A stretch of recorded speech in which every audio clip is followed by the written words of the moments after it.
Start with I'm really excited to hear about this case, or I guess this deal that you have regarding bankruptcy, because I don't feel like it comes up a whole lot. It definitely comes up, but you had a really good story about it, questions that you asked, documentation that you required in order for you to be able to move forward with the deal. So I'd love to hear more about that.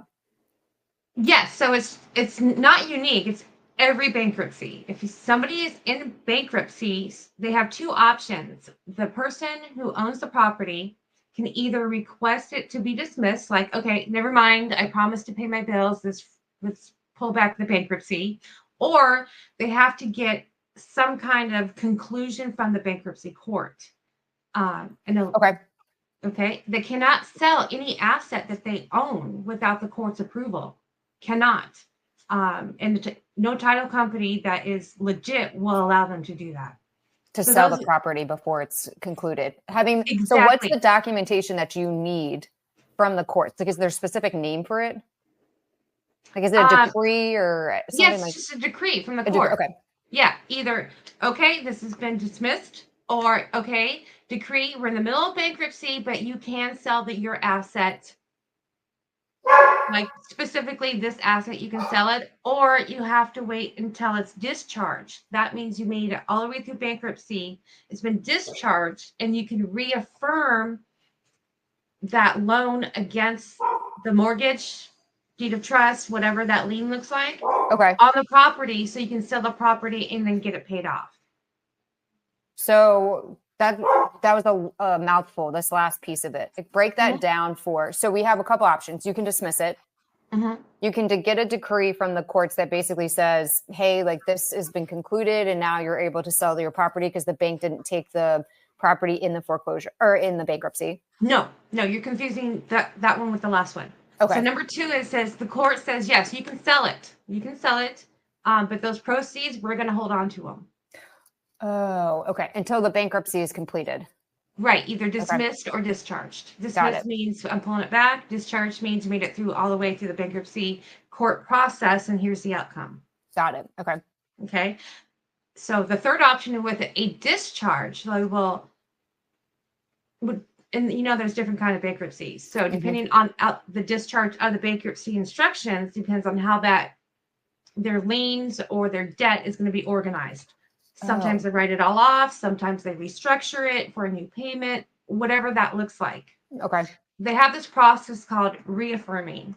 So you can say, let's say it's, in this case, it's a property, but you can also do this with cars too. You know what? I don't want you to take this asset of mine. I promise, I'm going to re-promise to pay that debt. It's reaffirming. Oh, okay. Okay. So I promised to pay that debt. I re-promise it. So let's keep that in place the way it is. Interesting. Okay. And so that would be part of the decree or whatever you get out of the court, and it would specify all these terms, or this is something completely separate. Like, how would you get that? Do you have to have like paperwork for the reaffirmation, or like, what does that look like? Yeah. From the lien holder. Yes. Yep. Oh, from the lien holder. Okay. Got it. Okay. So they would agree to it. But then the bankruptcy, I would imagine the courts have to basically say, yes, we're good with that. We're not going to take this asset over. No. Once it's been discharged, okay, let's just take the bankruptcy where they release you from all your debt. Just because you can't pay it for whatever reason. But those who have liens that hold assets or against an asset can reclaim those assets. Got it. So, okay. It's like redemption in foreclosure. So if it gets sold in foreclosure, you can then go and redeem it. Very similar to this. You could have bankruptcy, it gets released, but then you can go basically reaffirm of like, hey, wait, bank. I actually want to continue making these payments. Can I have the property back? And then they may agree to it with the lien. Right. Yeah. They'll just either rewrite the promissory note or they'll do some kind of modification. Okay. Interesting. So then if that happens, if you do a reaffirmation, can you still do a sub 2, or at that point you should do a cash? I don't see why you can't do a sub 2, but you want to make sure until all those modifications and everything is complete. Right. Okay. And then make sure you stipulate and follow the guidelines of those. Some of them, like loan mods, we know that. They're like, the homeowner has to stay in the house for 2 years. Okay, right. Well, there you go. You can't do anything except pay it off in cash for the next 2 years. After that, you can sub 2 it. Yep. Yeah, you got to make sure that you're careful with that. Okay. That was really interesting. I didn't know all those nuances and details associated with it. So you've ran into it on this one deal. So where are you at? So the one deal, I know that the seller was in the middle of bankruptcy, right? Yes, and that wasn't disclosed to us. So I had to explain to the buyer, who was technically a wholesaler in this instance, like, he's like, can't we go around it? No, you can't go around it. There is no going around it. The court is in the middle of this. We've got to follow procedures. So we're at the point of waiting until the seller wants to dismiss it. So we're waiting for paperwork to dismiss so I can send it to title so title can proceed. Okay. So first and foremost, title won't even proceed. So even if somebody wanted to proceed, you can't. And then if you decide to take this, let's say somebody is, not smart enough to go and they want to self-perform this, the courts could even come back and say, hey, you just sold this property, but we're going to take it because you're in the middle of bankruptcy. And so they would reverse the sale. Absolutely. Yes. Do you know if they would? So if the buyer ended up purchasing it, let's say the seller never disclosed any of this and, I don't know, they did like a side deal, whatever. If the buyer ends up buying it and the foreclosures or the bankruptcy is like, hey, no, we're going to reverse this. Does the buyer then get made whole in the bankruptcy, or it's like, this is your fault, we're done? I don't know. I do not know. That's an excellent question. And it's probably case by case. Yeah, that's a good point. And hopefully that would never happen because you would pull a title report and this would show up on title. Does not show up on title. They found out. Doesn't? No, they found out because the seller actually let them know that they're in the middle of bankruptcy. Oh, wow. This doesn't even show up on title. Yeah. So the seller nor the buyer told me, and I didn't see it on the title either until title contacted me and said, hey, by the way, did you know that the seller is going through bankruptcy? I'm like, I had no idea. Interesting. So there is, because I know when you're in foreclosure, obviously something comes up on title. If you're in divorce, a lot of times something can come up on title, right? Yeah, right. So interesting that there's nothing with bankruptcy that would put a stop on any of this or cloud title with it. You would think there would be, but I haven't seen it yet. Okay. But I'm sure there's a way to find it. We just have to figure out what that looks like. Yeah, I wonder. And how far along are they in it? Yeah, that's a good point. Is it the very beginning that they can just dismiss it and move forward, or are they going through the courts and it's about to be done or whatever that looks like? I don't know what that looks like. I don't know where we're at. All I know is the seller wants to dismiss it. So the entire bankruptcy, because I believe selling the house is going to get him out of whatever. Pay off all, yeah. Or catch up all the debt and stuff like that. Yeah.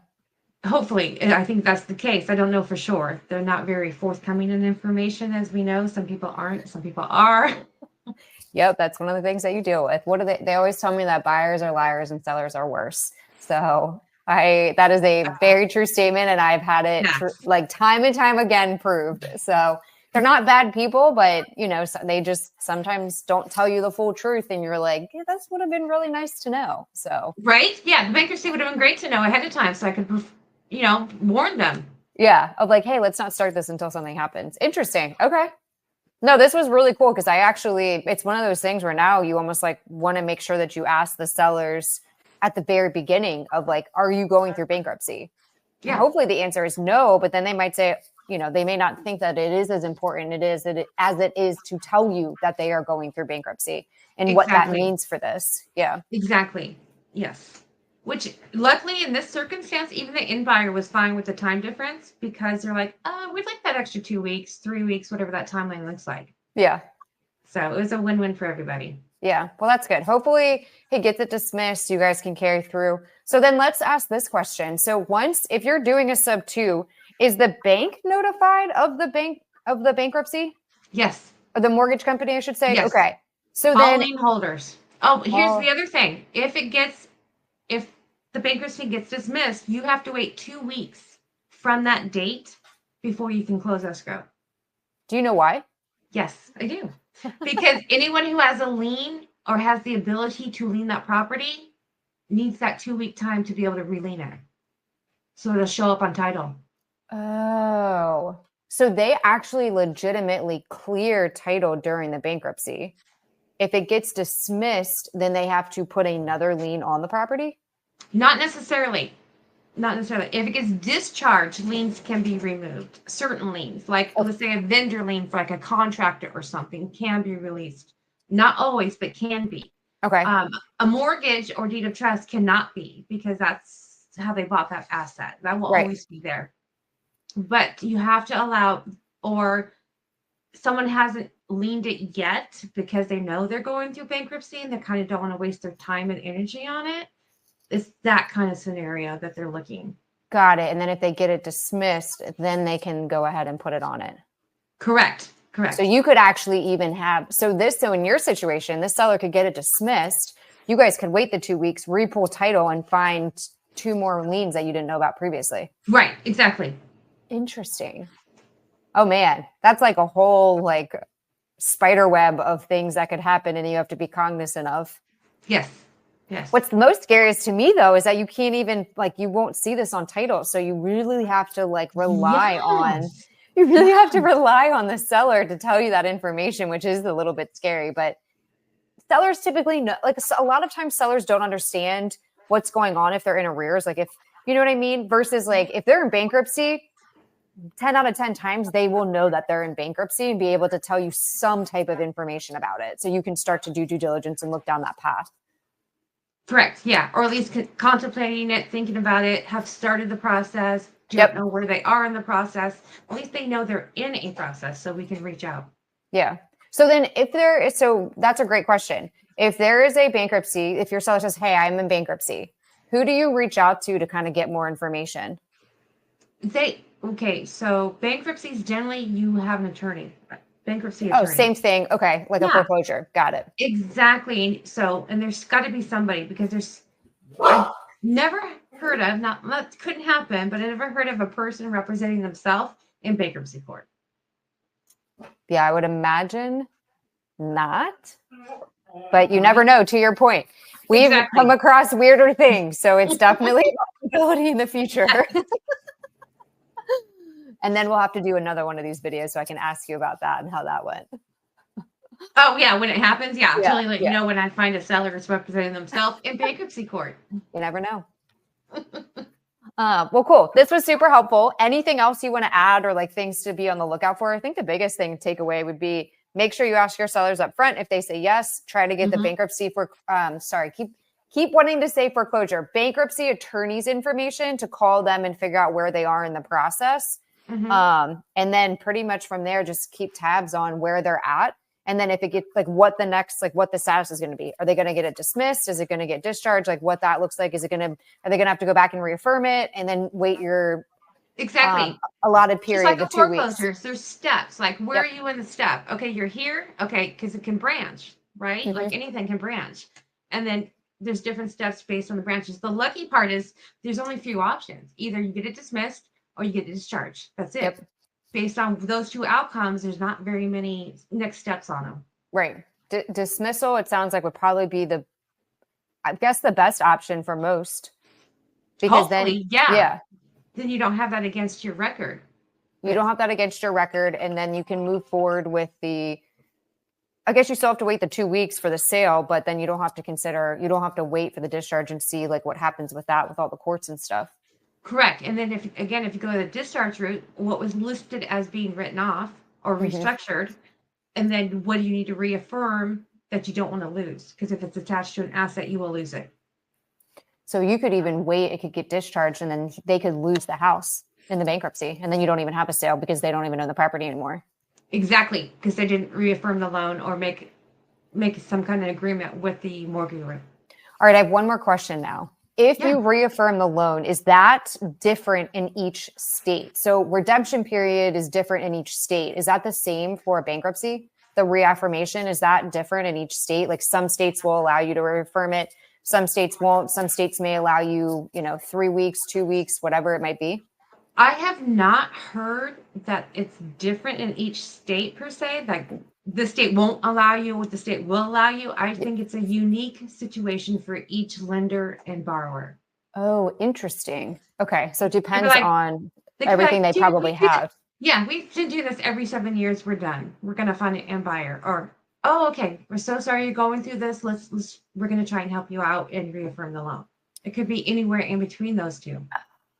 Okay. That is very interesting. That's why you're saying it's dependent on the lender, because after it gets discharged, then you would have to go back to the lender, and the lender's policies or whatever are different. Got it. Okay. And then it's also dependent potentially on the seller's situation of, to your point, every 7 years, or we just went through this 2 years ago. We're not going to do this again. We're done. Right. Exactly. Yeah. Okay. Oh, that's very helpful. This was awesome.